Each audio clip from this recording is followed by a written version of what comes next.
బండ్ల గణేష్ సంకల్ప యాత్ర. సంకల్ప దీక్షతో అంతా సన్నద్ధమే.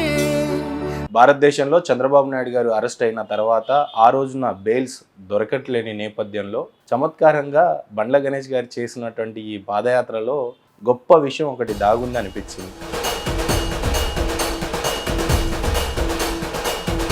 సంకల్ప యాత్ర నిశ్చయించుకున్న బండ్ల గణేష్ గారి విషయంలో నచ్చిన అంశం ఏదన్నా ఉందంటయ్యా, కోట్లలో న్యాయం జరిగినా జరగకపోయినా నాకు న్యాయం మాత్రం కలియుగ దైవం మాత్రమే చేయగలడని సాక్షాత్తు వెంకటేశ్వర స్వామి సాక్షిగా నా ఇంటి గడప నుండి వెంకటేశ్వర స్వామి తిరుమలకు పాదయాత్రన వచ్చి ఆయన మొక్కు తీర్చుకుంటానన్న బండ్ల గణేష్ గారి విషయంలో చాలామంది యువత నేర్చుకోవాల్సిన విషయం ఏంటంటే, న్యాయం జరగని పక్షంలో లేదా న్యాయం లేట్ అవుతున్న నేపథ్యంలో దేవుడే నాకు న్యాయం చేయగలడని దైవాన్ని నమ్మిన విధానం బండ్ల గణేష్ గారికి నిజంగానే హ్యాండ్స్ ఆఫ్ టు యు. నిస్వార్థమెంత గొప్పదో ఈ పదము రుజువు.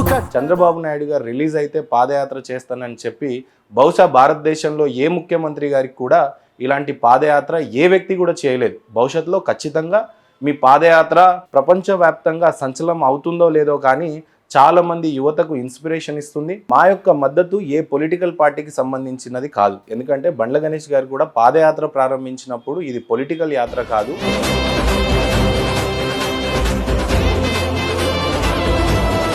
కేవలం దేవుడి కోసం నేను మొక్కుకున్న మొక్కుబడిని తీర్చుకోవడానికి చేస్తున్నటువంటి పాదయాత్ర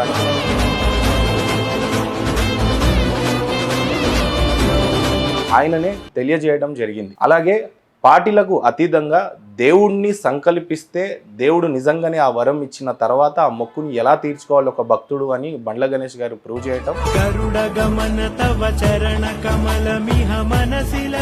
అది నిజంగానే మాకు ఎంతో స్ఫూర్తినిస్తూ అనేక మంది యువతలకు రానున్న రోజుల్లో కలియుగ దైవం వెంకటేశ్వర స్వామి నమ్ముకుంటే ఖచ్చితంగా ఆ భక్తుడికి న్యాయం చేకూరుస్తాడు అన్న నేపథ్యంలో బండ్ల గణేష్ గారు నడుస్తున్న ఈ యాత్ర మాకు నిజంగానే ఎంతోగానో ధైర్యాన్ని ఇచ్చింది, స్ఫూర్తినిచ్చిందని కోరుకుంటూ థ్యాంక్ యూ సో మచ్.